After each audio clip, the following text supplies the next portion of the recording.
Inflation rate spiking higher. Inflation hike again. Inflation goes up. Still. Stop scrolling. Seriously, stop right now. Let me ask you something. When's the last time you went to the grocery store and didn't feel like you got robbed? Yeah, that's what I thought. You walk in with a list, same list you've had for years. Milk, eggs, bread, maybe some chicken if you're feeling fancy, and you walk out with a receipt that makes your eyes water. $78? For this? Here's the thing. You're not crazy. You're not bad at shopping, and you're definitely not alone. Prices are going up, and they're not stopping. You've heard the word a million times, inflation. Politicians say it, economists debate it, your dad complains about it at Thanksgiving. But does anyone actually explain it? No. They just say inflation is high and expect you to nod along. So today, we're fixing that. This is the Economic Autopsy. And by the time we're done, you'll understand exactly why your money buys less every year and what you can actually do about it. Let's cut this open. What is inflation? I'm going to give you the simplest definition you've ever heard. Inflation is when your money wakes up one day and decides to be worth less. That's it. Let me give you a real example. Picture this. It's 2019. You walk into your favorite fast food joint. You hand them a $10 bill. They hand you a burger, fries, a drink, and maybe even some change. Now, fast forward to today. Same restaurant, same $10. What do you get? Maybe just the burger. No fries, no drink, definitely no change. Your money didn't change. The price did. That's inflation. But here's what most people get wrong. Inflation isn't one price going up. It's most prices going up across the entire economy. Not just burgers, but milk, eggs, gas, rent, electricity, your internet bill, even the damn dog food. When everything gets more expensive at the same time, your paycheck, even if it stays exactly the same, doesn't go as far. Economists call this loss of purchasing power. I call it the silent thief. Because inflation doesn't steal your cash. It steals what your cash can buy. And that's why it feels so frustrating. You're not making less money. You're just able to buy less stuff with the same money. Why does inflation happen? But why does it happen? There are 4 main reasons. Let me walk you through each one. Cause number 1, demand pull inflation. First up, demand pull inflation. Fancy name, simple idea. This happens when too many people want the same thing, and there isn't enough to go around. Think about the pandemic. Remember 2020? Everyone was stuck at home. Nobody was going to movies or restaurants. So what did everyone do? They bought stuff for their houses. Exercise bikes, laptops, webcams, home office desks, Pelotons, Nintendo Switches, you name it. Suddenly, everyone wanted the same things at the same time. Factories couldn't keep up. So what happened to prices? They went up, way up. Real example, used car prices. When new cars couldn't be made because of chip shortages, everyone started buying used cars. Demand exploded. Cars that were worth $10,000 suddenly sold for $15,000 or $16,000. That's demand pull inflation. Too much money chasing too few goods. Cause number 2, cost push inflation. Second, cost push inflation. This happens when it gets more expensive to make stuff, so companies pass those costs on to you. Let me give you a real example. Oil prices go up. Now it costs more to ship everything. Trucks run on diesel. Ships run on fuel. Planes run on jet fuel. So what do companies do? They raise their prices. You see it at the grocery store. A box of cereal used to cost $3. Now it costs $5. Not because the cereal got better, because it cost more to get it to the store. Another example? Eggs. Remember when bird flu hit? Millions of chickens had to be killed. Suddenly, eggs were scarce. Your dozen eggs went from $2 to $6 or $7 overnight. That's cost push inflation. Cause number 3, built-in inflation.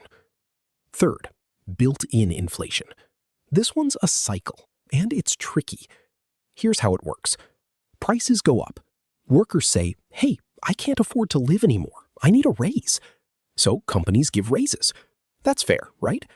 But now the company is paying its workers more. So to make the same profit, they raise their prices again. Now prices are even higher. So workers ask for another raise. You see the cycle? Higher prices lead to higher wages, which lead to even higher prices.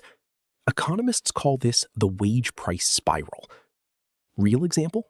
Rent. When rent goes up, landlords make more money, but their costs also go up. So they raise rent again next year, and the cycle continues. Cause number 4, printing too much money. And the fourth cause? This one's a big one. When the government prints too much money, inflation follows. Here's why. Imagine you're on a deserted island. There are 10 coconuts, and there are $10 in circulation. Each coconut costs $1. Now, a helicopter flies over and drops $90 more on the island. Now there's $100, but still only 10 coconuts. What happens to the price of a coconut? It goes up, way up, because there's more money chasing the same number of coconuts. That's what happens when governments print money too fast. Real example? After the pandemic, governments around the world printed trillions of dollars. And guess what followed? The highest inflation we've seen in 40 years. Not a coincidence. How is inflation measured? CPI explained. Keep it simple. All right, so inflation happens, but how do we actually measure it? They use something called the CPI, Consumer Price Index. Fancy name, simple idea. The government tracks the prices of a big basket of things that regular people buy every day. Food, bread, milk, eggs, chicken. Housing, rent, electricity. Transportation, gas, car payments. Medical care, doctor visits. Entertainment, movie tickets, Netflix. They add up all those prices. Compare them to last month. Compare them to last year. The percentage change? That's the inflation rate. Real example. If the basket cost $100 last year and it costs $103 this year, inflation is 3%. Now, does that basket match your life? Probably not. If you drive a lot, gas hits you harder. If you have kids, food hits you harder. But it gives us a number, and that number helps us track what's happening. Is inflation bad? Hyperinflation versus deflation, the shocking part. So here's the question everyone wants to ask. Is inflation bad? The short answer is, it depends. A little bit of inflation, like 2% per year, is actually kind of healthy. Wait, don't click away. Let me explain. When prices go up a little, you're motivated to buy stuff now instead of later. That keeps the economy moving. Businesses sell things, workers get raises, the whole machine works. But too much inflation? That's a disaster. Hyperinflation, the nightmare.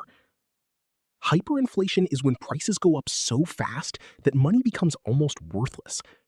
Think about Zimbabwe. Inflation got so bad that people carried wheelbarrows full of cash just to buy bread. $100 trillion notes. Yes, trillion with a T. And that note couldn't buy a sandwich. Or Germany in the 1920s. People burned money to stay warm because it was cheaper than wood. Kids built forts out of cash. That's hyperinflation, and it destroys everything.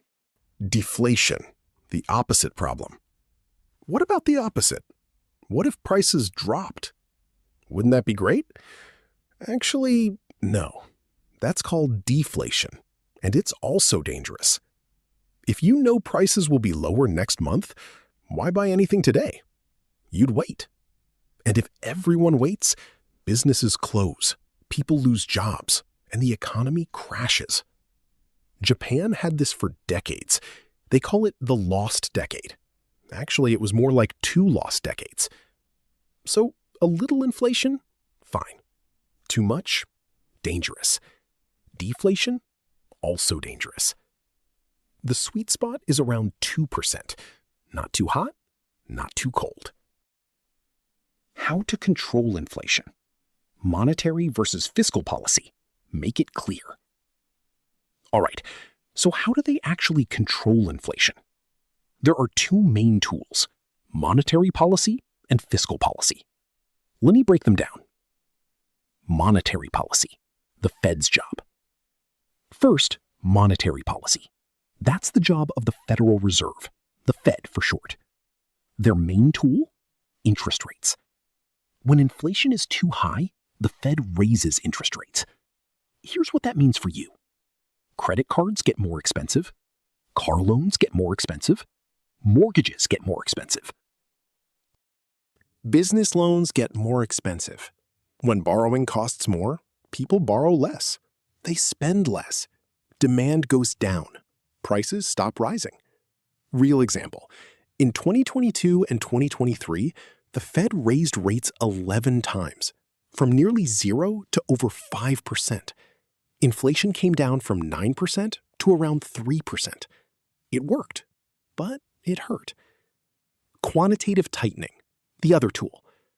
The Fed also uses quantitative tightening. During the pandemic, the Fed bought trillions of dollars of bonds. That put money into the economy. Now, to fight inflation, they're doing the opposite, pulling money out. Less money equals lower inflation. Fiscal policy, the government's job. Fiscal policy is different. That's Congress and the president. Fiscal policy is about taxes and spending. To fight inflation, the government can raise taxes, so you have less to spend, cut spending, so they're not pumping money in. Real example, the Inflation Reduction Act, despite its name, had mixed results. The problem? Raising taxes and cutting spending is politically painful. Nobody likes it. So the Fed usually ends up doing the heavy lifting. The balancing act. Here's the bottom line. Raise rates too much? Recession. People lose jobs. Don't raise enough? Inflation stays high. Your money keeps burning. The Fed is walking a tightrope. Sometimes they fall. How to protect yourself from inflation. Most important section. Make it gold. All right, enough about them. Let's talk about you. Because you can't control the Fed. You can't control Congress. But you can control what you do. Here are 5 things you can do right now. Tip number 1. Don't keep cash in a regular savings account. Most savings accounts pay you 0.5% interest. Inflation is 3%. You're losing 2.5% every year. Move your emergency fund to a high-yield savings account. Right now, some pay 4% or 5%. On $10,000, that's $400 more a year for doing nothing. Tip number 2. Own things that go up with inflation. Some assets actually get more valuable when inflation rises. Real estate, gold, tips, government bonds that adjust with inflation. You don't need to be a pro. A simple index fund can do this. Tip number 3. Ask for a raise. I'm serious. If you haven't gotten a raise that at least matches inflation, you've taken a pay cut. Prepare your case. Show your value. Ask. The worst they can say is no. But if you don't ask, the answer is already no. Tip 4. Pay down high-interest debt. When the Fed raises rates, your credit card debt gets more expensive. Pay it down. Every dollar of interest you don't pay stays in your pocket. Tip 5. Invest in yourself. The best hedge against inflation is your ability to earn more. Learn a skill. Start a side hustle. Get a certification. If your income grows faster than inflation, you win. If it grows slower, you lose. Make yourself more valuable. Nobody can take that away. Conclusion. Look, I'm not going to sit here and tell you inflation is easy to deal with. It's not. It's frustrating, it's exhausting, and it feels like you're running on a treadmill that keeps getting faster. But here's what I know. The people who understand inflation, they do better. They save smarter. They invest earlier. They ask for raises. The people who ignore it, they wake up one day and wonder where their money went. You're not that person because you watched this video, because you're paying attention. That already puts you ahead. So take what you learned today. Do one thing, just one. Open a high-yield savings account. Ask for that raise. Pay down one credit card. Small steps, but they add up. This is the Economic Autopsy. If this helped you, hit subscribe. I break down the economy and how it hits your wallet every week. Thanks for watching. Now go protect your money.